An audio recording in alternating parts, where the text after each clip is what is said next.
तो ये कहानी कुछ ऐसे दोस्त की है जिनके पास खास किस्म की ताकत थी। ये कह लें वो आधे इंसान और आधे वेयरवुल्फ भेड़िए में बदल सकते थे। तो कहानी शुरू होती है। हम दो दोस्तों को देखते हैं जो एक बार को चलाया करते थे, पर तभी इनके पास एक अनजान आदमी आता है जिसने अपना चेहरा काले कपड़े से ढका हुआ था और वहाँ पर जो लड़की थी उससे कुछ पहेलियाँ पूछने लगता है। पर जो वहाँ उस लड़की का दोस्त था वो इसको मना करता है। ऐसा करने से वो इनके सामने एक सिल्वर बुलेट गोली रखता है और कहता है कि मैं यहाँ पर एक खास किस्म का बॉक्स लेने आया हूँ। तो एक खास लकड़ी से बना हुआ है और उसके ऊपर एक निशान भी है। उस बॉक्स के अंदर डार्क स्पिरिट, एक काली दुनिया की आत्मा डीमन कैद है। ये सुनकर वहाँ बार में जितने भी लोग थे सभी उस पर हमला कर देते हैं और वेयरवुल्फ भेड़ियों में बदल जाते हैं। और यहाँ बार में जो लड़की थी वो बॉक्स लेकर पीछे के रास्ते से भागने लगती है। वो नहीं चाहती थी कि वो काली दुनिया की बुरी शक्ति जो एक खतरनाक किस्म का डीमन है वो दोबारा से आजाद होकर इस दुनिया में आए।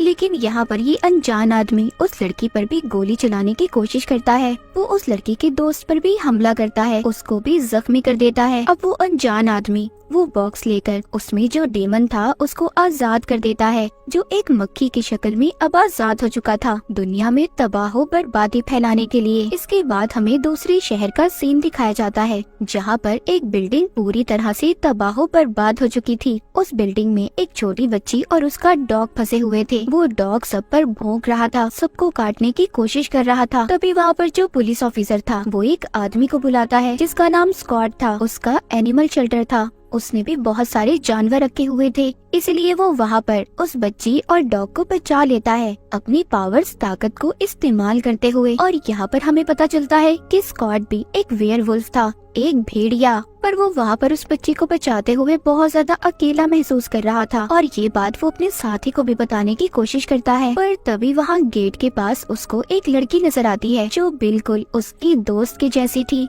जिसकी 15 साल पहले मौत हो चुकी थी। और उसको स्कॉट बहुत पसंद करता था। स्कॉट जब वापस मुड़कर देखता है तो वो लड़की गायब हो गई थी। स्कॉट ये सब कुछ देखकर डर गया था और सोचता है कि ऐसा कैसे हो सकता है, मेरी दोस्त तो एलिसन 15 साल पहले मर चुकी थी, तो फिर मुझे कौन सी लड़की नजर आ रही है। इसके बाद ये अपने शेल्टर को बंद कर वापस जाने वाला था। तभी पीछे से एलिसन के डैड आते हैं जिन्होंने स्कॉट को डरा दिया था। वो यहाँ पर एलिसन के बारे में ही स्कॉट को बताने आए थे क्योंकि कुछ दिन से उन्हें भी एलिसन नजर आ रही थी। उसके डैड उससे पूछते हैं क्या तुम्हें भी ऐसा लगता है कि एलिसन जिंदा है। स्कॉट ये सब सुन तो रहा था पर उसको ऐसा नहीं लगता था कि 15 साल बाद दोबारा से एलिसन जिंदा हो सकती है, क्योंकि स्कॉट के हाथों में ही एलिसन की जान गई थी। पर एलिसन के डैड को न जाने क्यों लगता था कि उनकी बेटी अभी भी जिंदा है और उनके सपनों में आती है, जो बार बार बार्डो बार्डो नाम पुकार रही थी। बार्डो का मतलब था एक ऐसी स्टेज जो जिंदगी और मौत के दरमियान की हो, मतलब कि उनकी बेटी एक ऐसी जगह फंस गई है जहाँ से अब वो वापस आना चाहती है और एक रिचुअल, एक जादू से वो उसको वापस लाने की कोशिश कर सकते हैं। यहाँ पर कोई भी इस काम को करना तो नहीं चाहता था, पर हाँ वो कहते हैं कि हम कोशिश कर सकते हैं। अब ये सब फैसला करते हैं कि ये उस जगह पर जाएंगे जहाँ पर एलिसन की मौत हुई थी। स्कॉट अब बाकी के दोस्तों को भी बुलाने वाला था ताकि ये सबकी मदद ले सके एलिसन को वापस से जिंदा करने के लिए। इसके बाद हमें स्कॉट की एक और दोस्त दिखाई जाती है जिसका नाम लेडिया था। वो भी अपने ख्यालों में एलिसन को देख रही थी। उसको भी ऐसा लग रहा था कि कहीं न कहीं एलिसन उस तक पहुंचना चाहती है। जैसे कि हमें पता है ये सभी दोस्त वेयरवुल्फ हैं। लेडिया के पास एक खास किस्म की ताकत थी, वो अपने ख्यालों में जो भी देखती थी वो सच हो जाता था। उसके पास एक खास किस्म की स्क्रीमिंग पावर थी, वो चीख सकती थी। वो भी दोबारा से स्कॉट के पास जाना चाहती थी। उसको भी ऐसा लग रहा था कि एलिसन जिंदा है। इसके बाद कहानी में हम एक लड़के को देखते हैं जो जीप्स को चलाकर टाउन में चलाया करता था, जिसके डैड एक इन्वेस्टिगेशन ऑफिसर थे जिसका नाम डेरिक था और ये भी स्कॉट का दोस्त ही था। उसका बेटा हमेशा इसे तंग करता रहता था। अब इस बात के बारे में ऑफिसर डेरिक को नहीं बताता क्योंकि वो जानता था कि उसका बेटा उसे जानबूझकर तंग करता है।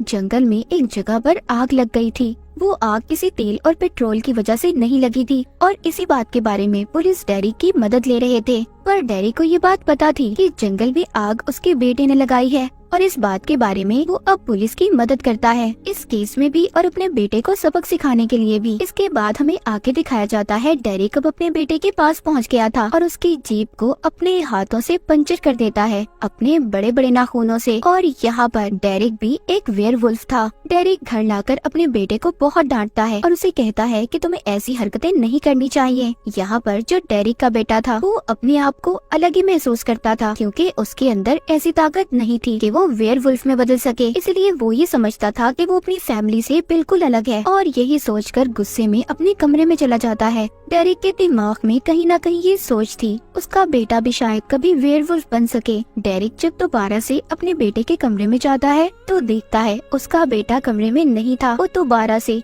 जंगलों में चला गया था। ये देखकर डेरिक को गुस्सा तो बहुत आया था पर वो कुछ भी नहीं कर पाता। दूसरी तरफ हम लेडिया को देखते हैं जो अब स्कॉट के पास आ गई थी। ये दोनों उसी जगह पर जाते हैं जहाँ पर एलिसन की मौत हुई थी और वहाँ से मिट्टी इकट्ठा करते हैं क्योंकि उस जादू के लिए ये बात जरूरी थी। ये दोनों बहुत सालों बाद मिले थे। लेडिया स्कॉट से मिलकर बहुत खुश होती है जिसके बाद स्कॉट इसको अपने घर पर ले आया था पर इसने उस जादू के बारे में अपनी मॉम को कुछ भी नहीं बताया था। यहीं पर एलिसन के डैड स्कॉट को एक तलवार भी दिखाते हैं जिस पर एलिसन का खून लगा हुआ था और यहीं पर लेडिया वो सारी ड्राइंग्स भी दिखाती है जो उसने अपने ख्यालों में देखी थी। तभी इनका यहाँ पर एक और दोस्त आता है जो उस ड्राइंग को ठीक कर रहा था मगर उसे देखकर सब लोग परेशान हो गए थे कि वो यहाँ पर क्यों आया है, लेकिन इसको यहाँ पर लेडिया ने बुलाया था ताकि उनकी मदद कर सके। पर वो दोस्त सारी ड्राइंग्स को मिलाकर एक कटा हुआ पेड़ बना देता है जिसके बीच में बार्डो लिखा हुआ था। पर उस पेड़ को देखकर स्कॉट बहुत ज्यादा डर गया था क्योंकि यही वो पेड़ था जिससे सारी परेशानियाँ शुरू हुई थी। अब फिर से इन्होंने इस पेड़ को जंगल में ढूंढना था। स्कॉट और लेडिया इस पेड़ को ढूंढने के लिए निकल पड़ते हैं और वो अपनी एक और दोस्त को बुला लेते हैं जो अक्सर अपना ज्यादा वक्त जंगलों में गुजारा करती थी। लेडिया की ये दोस्त भी एक वेयरवुल्फ थी।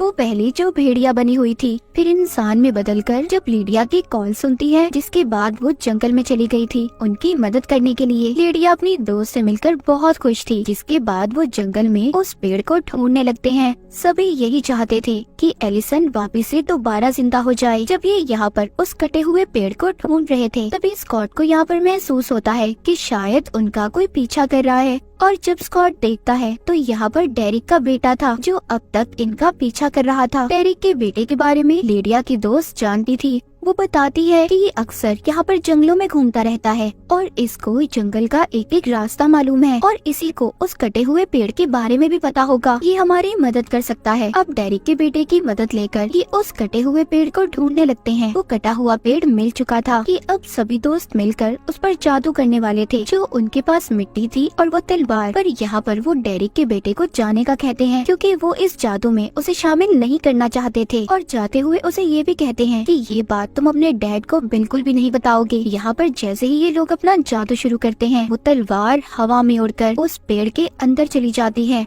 और वहाँ पर बहुत तेज हवाएं चलने लगी थी मगर कुछ देर के बाद सब कुछ थम सा जाता है जिसके बाद ये लोग समझ रहे थे कि कुछ भी नहीं हुआ और ये जादू उनसे नहीं होगा। वो सब के सब यहाँ से जाने वाले थे। स्कॉट जाते हुए थोड़ा सा उदास था क्योंकि वो एलिसन को दोबारा से हासिल करना चाहता था। अब जैसे ही वो जा रहा था तभी वो कटे हुए पेड़ पर अजीब सी रोशनी चमकने लगती है। उस पेड़ के बीचों बीच एलिसन लेटी हुई थी जो बेहोशी की हालत में थी। सब उसको अब हॉस्पिटल लेकर जा रहे थे। सब काफी ज्यादा हैरान थे कि एलिसन 15 साल बाद दोबारा से कैसे दुनिया में आ सकती है। उसको लेकर जाता है तो वहाँ पर उसकी मॉम देखकर कहती है कि ये तो बिल्कुल एलिसन जैसी लड़की है। उसकी मॉम कहती है कि ऐसा कैसे हो सकता है, एलिसन तो मर चुकी थी। पर स्कॉट की मॉम को जादू रिचुअल के बारे में कुछ भी नहीं पता था, लेकिन स्कॉट तो सिर्फ कोशिश कर रहा था एलिसन को वापस से लाने के लिए। पर यहाँ पर सिर्फ एलिसन वापस नहीं आई थी। वो जो हमने मक्खी की शक्ल में डीमन को देखा था वो भी इस कटे हुए पेड़ के अंदर चला जाता है और अपनी असल शक्ल में आ जाता है जो कि एक बहुत ही खतरनाक खौफनाक डीमन था और अपनी तलवार को उठाकर बहुत जोर से चिल्ला रहा था कि वो दुनिया में तबाह बर्बादी फैलाने आया है और वो खास तौर पर यहाँ पर स्कॉट से बदला लेने आया था, क्योंकि स्कॉट की वजह से ही इस डीमन को उस लकड़ी के बॉक्स में कैद कर दिया गया था। उधर एलिसन हॉस्पिटल में थी, उसको होश आ गया था, मगर उसको कुछ भी समझ नहीं आ रहा था। एलिसन की यादें कुछ वक्त पहले की तो नहीं आई थी वापस, पर उसके दिमाग में वो यादें चल रही थी जहाँ पर वो अपने सभी दोस्तों को अपना दुश्मन मान रही थी। वो अब यहाँ हॉस्पिटल से भागने की कोशिश करती है। उसको ये लग रहा था कि वो अभी भी एक हंटर शिकारी है और वो डेरिक को मारना चाहती है, जो कि एक भेड़िया है। इसके रास्ते में जो भी आ रहा था ये उसको मार रही थी। वो स्कॉट पर भी हमला कर देती है। तभी उसके डैड वहाँ पर आते हैं और पूछते हैं ये क्या है, क्या मेरी बेटी वाकई वापस आ गई है? स्कॉट कहता है हाँ। एलिसन की डैड स्कॉट को पकड़कर पूछते हैं क्या वाकई मैंने जिसे देखा वो मेरी बेटी थी? एलिसन के डैड का जो दोस्त था वो कहता है एलिसन तो वापस आ चुकी है, पर उससे भी ज्यादा और भी बहुत कुछ बुरा हुआ है। वो आत्मा, वो डीमन भी वापस आ गया है, जिसको कई साल पहले हमने एक बॉक्स में कैद किया था। ये बात सुनकर सब लोग परेशान हो गए थे। वहीं पर हम डीमन आत्मा को देखते हैं जो कि जेल में था। वहाँ पर कोई भी नहीं था, सिर्फ एक पुलिस ऑफिसर के अलावा। वो डीमन पुलिस ऑफिसर को अपने पास बुलाता है और उसे मार देता है। उसकी सारी ताकतों को उस डीमन ने अपने अंदर खींच लिया था। बाकी जितने भी पुलिस ऑफिसर थे सब जंगल में इन्वेस्टिगेशन करने गए थे, क्योंकि दोबारा से वहाँ पर आग लग गई थी। थोड़ी ही देर बाद पुलिस स्टेशन में लिडिया और उसका एक दोस्त आ गए थे, जो उस पुलिस ऑफिसर की लाश देखकर ये समझ रहे थे कि इसे कहीं न कहीं एलिसन ने मारा होगा। जिसके बाद ये वहीं पर इन्वेस्टिगेशन करने लगते हैं। उधर एलिसन अपने बंकर में थी, जो कि उसकी एक खुफिया जगह थी। वो वहाँ पर अपने सारे हथियारों को इकट्ठा कर रही थी, लेकिन तभी उसको वहाँ पर एक आवाज सुनाई देती है, उसी डीमन की, जो उसको अपने काबू में करने की कोशिश कर रहा था। वो डीमन एलिसन के दिमाग में ये डाल रहा था कि स्कॉट और डेरिक ने तुम्हारी सारी फैमिली को मार दिया है, और उसकी माँ का रूप लेकर उसे इन सब बातों में उलझाने की कोशिश कर रहा था। एलिसन कहीं न कहीं ये जानती थी कि उसकी माँ की मौत हो चुकी है, पर फिर भी वो उस डीमन की बातों में आ जाती है और स्कॉट और डेरिक को मारने के लिए तैयार थी। अब एलिसन यहाँ पर डेरिक का पीछा करते हुए स्कूल तक आ गई थी, जहाँ पर स्कूल में एक मैच हो रहा था और डेरिक कोच से बात करने के लिए आया था। कोच यहाँ पर सब बच्चों को डांट रहा था और सबसे ये कह रहा था कि प्लीज प्रैक्टिस करो, मुझे जीत चाहिए। डेरिक यहाँ पर कोच से ये कहने आया था कि उसके बेटे को भी खेलने का मौका दें। कोच ये तो नहीं जानता था कि डेरिक कौन है और उसका बेटा कौन है, पर फिर भी कोच मान जाता है और कहता है मैं तुम्हारे बेटे को सिर्फ 4 मिनट ही दूंगा खेलने के लिए। पर इसी प्रैक्टिस के दौरान डेरिक के बेटे के पाँव में चोट लग गई थी। तभी डेरिक अपने बेटे को एक कमरे में ले आता है और उसे कहता है कि खुद को हील करना सीखो, खुद को ठीक करो, तुम एक वेयरवुल्फ हो। डेरिक को अभी भी अपने बेटे के बारे में यही लग रहा था कि वो भी उसकी तरह ही एक वेयरवुल्फ है और वो खुद ही अपने आप को ठीक कर लेगा। तभी यहाँ पर एलिसन आ जाती है, जो डेरिक पर हमला कर देती है। डेरिक यहाँ से अपने बेटे को भागने का कहता है, क्योंकि उसके पाँव में चोट लगी हुई थी। डेरिक जब उसके हमले से बचने की कोशिश करता है तो वो देखता है ये तो एलिसन थी, मगर वो ये देखकर बहुत ज्यादा हैरान था कि वो इतने सालों बाद कैसे जिंदा हो सकती है। पर यहाँ पर एलिसन बार बार डेरिक पर हमला कर रही थी और आखिरकार उसका एक तीर डेरिक की गर्दन में लग जाता है। डेरिक की गर्दन से बहुत ज्यादा खून बह रहा था, लेकिन यहाँ पर डेरिक के वही 2 दोस्त आ गए थे जो हमने कहानी के शुरू में बार में देखे थे। स्कॉट भी यहाँ पर अपने दोस्तों के साथ आ गया था डेरिक की जान बचाने के लिए।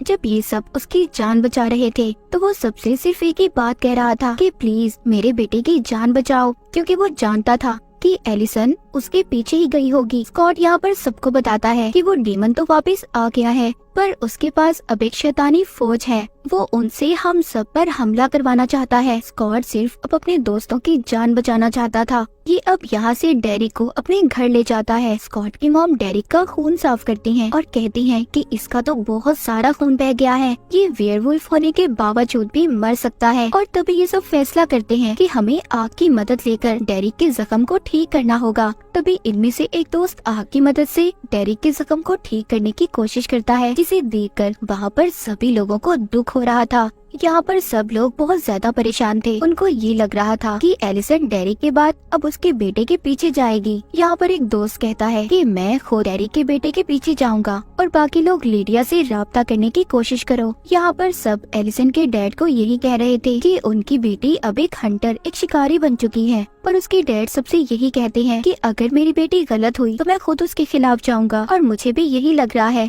कि वो हमारा सिर्फ एक इल्यूजन है, एक भ्रम है, एलिसन जिंदा नहीं है। पर स्कॉट यहाँ पर अपनी मॉम से ये कहकर जाता है कि एलिसन अगर असल है, जिंदा है, तो मैं उसे दोबारा अपनी जिंदगी में लाऊंगा। और ये कहकर अपनी मॉम को चला जाता है। वहीं पर एलिसन के डैड को वही आदमी बताता है जिसने डेरिक के जख्म को ठीक किया था कि मुझे लगता है कि कहीं ना कहीं ये उस डीमन की चाल भी हो सकती है जो एलिसन की शक्ल में किसी ताकत को हमारे बीच में भेजकर हम सबको मारना चाहता है। और शायद वो आपकी असल बेटी नहीं है क्योंकि वो 15 साल के एक लड़के को मारने के पीछे पड़ी है। ये सब बातें सुनकर एलिसन के डैड कहते हैं कि अगर मेरी बेटी असल नहीं है तो मैं खुद उसके खिलाफ जाऊंगा और मैं किसी बच्चे को ऐसे मरने नहीं दे सकता। उधर जंगल में दिखाया जाता है जहाँ पर पुलिस ऑफिसर्स इन्वेस्टिगेशन कर रहे थे। वहीं पर उस डीमन की शैतानी फौज हमला कर देती है और सबको वहाँ से एक एक करके गायब कर रहे थे। तभी वहाँ पर जो इन सब के बीच में एक ऑफिसर था, वो भी एक वेयरवुल्फ था, उसके पास भी आग की ताकत थी। वो वहाँ पर सबको अपने दोस्तों को बचाने की कोशिश कर रहा था। उधर एलिसन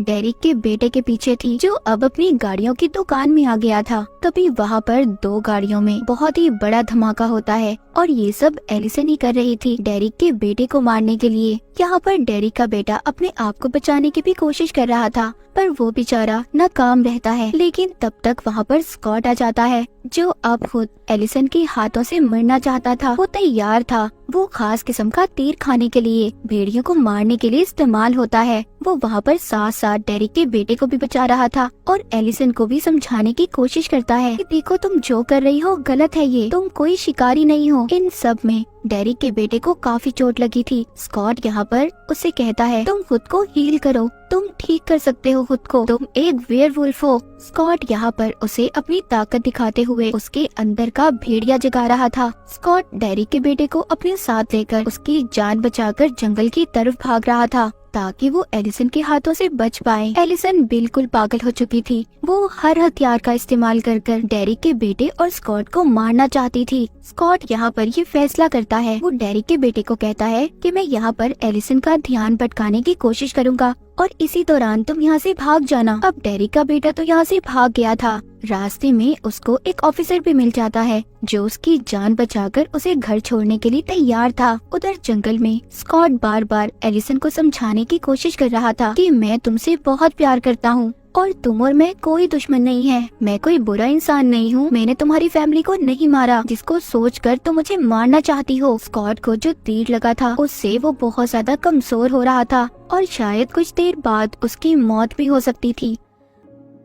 वहीं पर रास्ते में स्कॉट के दोस्त जो उसको बचाने आ रहे थे उन पर वो शैतानी फौज हमला कर देती है। अब एक एक कर स्कॉट के सभी दोस्त गायब हो रहे थे। यहाँ पर सिर्फ स्कॉट की एक दोस्त बच पाई थी। उधर स्कॉट जंगल में बहुत बुरी हालत में था, सुबह भी हो चुकी थी। एलिसन ने अभी भी हार नहीं मानी थी, वो स्कॉट पर लगातार हमले कर रही थी। स्कॉट खुद को जानबूझकर चाकू मरवा देता है और कहता है देखो अब तो मैं मरने वाला हूँ, अब तो मेरी बात सुन लो। वो अब भी एलिसन को समझाने की कोशिश कर रहा था, कहता है देखो मेरी बात को समझो, ना तुमने किसी को मारा है और ना मैंने किसी को मारा है। वो उसको याद करवाता है हमारा तो ये मिशन था कि हम उन लोगों के लिए लड़ेंगे जो खुद से नहीं लड़ सकते। हम देखते हैं एलिसन उसको एक जगह पर ले आई थी जहाँ पर अब कुछ घंटों बाद ही स्कॉट की मौत होने वाली थी क्योंकि उसकी हालत बहुत ज्यादा खराब हो चुकी थी। एलिसन को यहाँ पर अब याद आने लगा था कि कहीं ना कहीं उसकी यादों में स्कॉट शामिल था और बाकी सारे दोस्त भी उसको स्कॉट की मदद करनी चाहिए। और अब वो आग का इस्तेमाल करके स्कॉट की जान बचा लेती है। उसके जख्मों को उसने आग से ठीक कर दिया था। वहीं पर एलिसन के डैड, स्कॉट की मॉम और बाकी लोग भी उनका पीछा करते हुए आ गए थे जहाँ पर एलिसन स्कॉट स्कॉट को लेकर आई थी। उस जगह पर भी बार बार वो डीमन एलिसन को अपने काबू में करने की कोशिश कर रहा था, पर एलिसन इस बार उसकी बातों में नहीं आई थी। उधर लिडिया जंगल में ये पता कर रही थी कि जितने भी पेड़ जले थे, उन पेड़ों के जलने से एक ऐसी राख बनती थी जो आत्माओं को काबू करने के लिए इस्तेमाल होती थी। अब ये सब सिल्वर से बने हुए हथियार जमा करने की कोशिश करते हैं, क्योंकि ये अब उस शैतानी फौज का सामना करने वाले थे। उनको सिर्फ सिल्वर के हथियारों से ही मारा जा सकता था। उधर लिडिया अब एक ग्राउंड में जाती है जहाँ पर मैच चल रहा था, और वो देखती है उसके चारों तरफ काले रंग की राख बिछाई हुई थी, क्योंकि ये कोई बैरियर नहीं था, ये तो दूसरी दुनिया में जाने का रास्ता था। इस बारे में लिडिया को भी कुछ खास पता नहीं था, मगर फिर भी वो उस लाइन को मिटा नहीं पा रही थी। तभी वहाँ पर एक अनजान आदमी आता है, और ये वही था जो हमने कहानी के शुरू में देखा था, जिसने अपना चेहरा ढका हुआ था। ये यहाँ पर अब अपना चेहरा दिखाता है और हमें पता चलता है कि ये तो इनके स्कूल का कोई टीचर था, और जिसको मारने की कोशिश उस डीमन ने भी की थी, मगर ये जिंदा रह गया। वो आदमी लिडिया के दोस्त पर गोली चलाता है और लिडिया से कहता है कि जितना तुम चिल्ला सकती हो चिल्लाओ। उसको यहाँ पर दूसरी दुनिया दिखाता है जहाँ पर उसके सभी दोस्त कैद थे, और बताता है, कहता है देखो ये जो मैच चल रहा है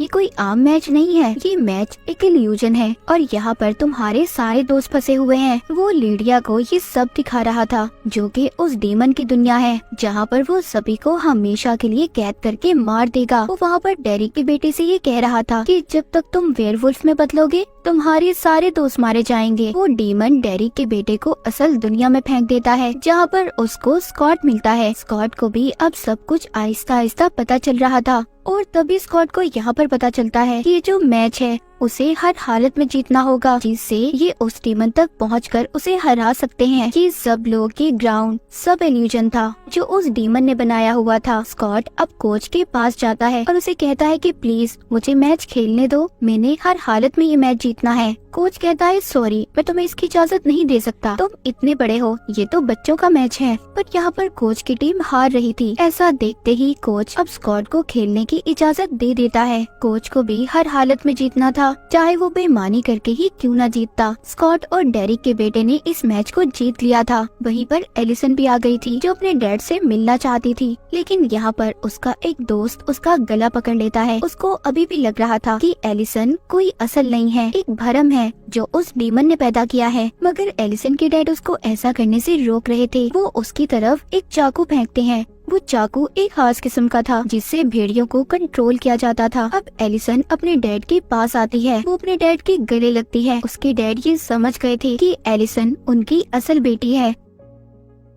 तभी एक काला धुआं एलिसन को उस डीमन की दुनिया में ले जाता है, जहाँ पर इसके सारे दोस्त फंसे हुए थे। यहाँ पर स्कॉट को अपने दोस्तों को बचाना था, और अगर इसने अपनी जान ना दी तो इसके सारे दोस्तों की जान चली जाएगी। इसीलिए ये चाहता था कि यहाँ पर एलिसन इसको मारे, और ये देखकर डीमन बहुत खुश हो रहा था कि स्कॉट अब मर जाएगा। पर एलिसन इसको जो तीर मारती है, इसके इर्द गिर्द इनकी दोस्त ने अपनी पावर, अपनी ताकत से आग से उसे बचा लिया था, जिससे वो तीर स्कॉट को छू भी नहीं पाया था। पर ये सिर्फ एक इल्यूजन, एक भ्रम था। यहाँ पर एलिसन के डैड, स्कॉट की मॉम सब आ गए थे, और सभी यहाँ पर पहुंचकर उन शैतानी आत्माओं पर हमला करते हैं जो सिल्वर की गोली से ही मर सकती थी। वहीं पर लिडिया भी अब जोर से चिल्लाती है, जिस वजह से एलिसन की सारी यादें वापस आ गई थी, और उसके आसपास जितनी भी शैतानी आत्माएं थी वो दूर जाकर गिरती हैं। कि लिडिया ने अपने दोस्तों की जान को बचा लिया था, लेकिन यहाँ पर डीमन भी इतनी आसानी से हार कहाँ मानने वाला था। स्कॉट ने जब उसको काटा था, अब वो भी वेयरवुल्फ में बदल गया था।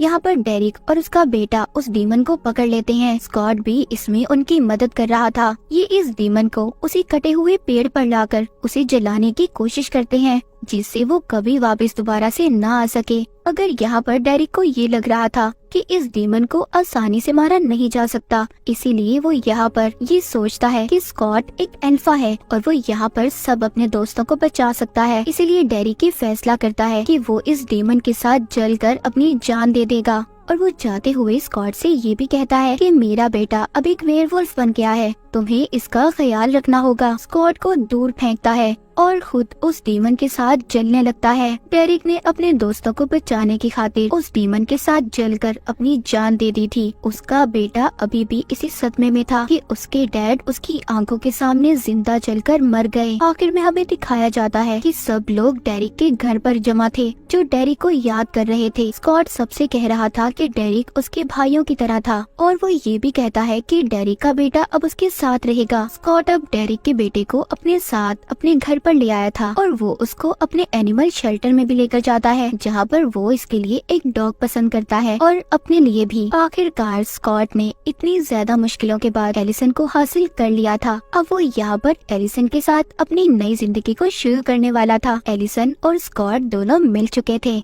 उधर दूसरी तरफ हमें दिखाया जाता है वही अनजान आदमी। उसकी भी तो कहानी अभी बाकी है। वो इतनी आसानी से कहाँ जान छोड़ने वाला था। उसको खुफिया एजेंट अपने साथ उठाकर ले जाते हैं। वो सबको चिल्लाकर यही बता रहा था कि यहाँ पर जो बच्चे रहते हैं वो वेयरवुल्फ हैं। उनके पास खास किस्म की पावर्स, ताकतें हैं और मैं इन सबको रोकना चाहता हूँ, इन्हें सबक सिखाना चाहता हूँ। पर वहाँ पर जो एजेंट में एक डॉक्टर था, वो कहता है ठीक है, तुम कहते रहो, कभी न कभी तो दुनिया तुम्हारा यकीन कर लेगी। और ये शायद स्कॉट और उसके दोस्तों के बारे में सब जानता था। खैर ये उस आदमी को अपने साथ ले जाते हैं और इसी के साथ टीन वुल्फ की ये कहानी यहीं पर खत्म हो जाती है।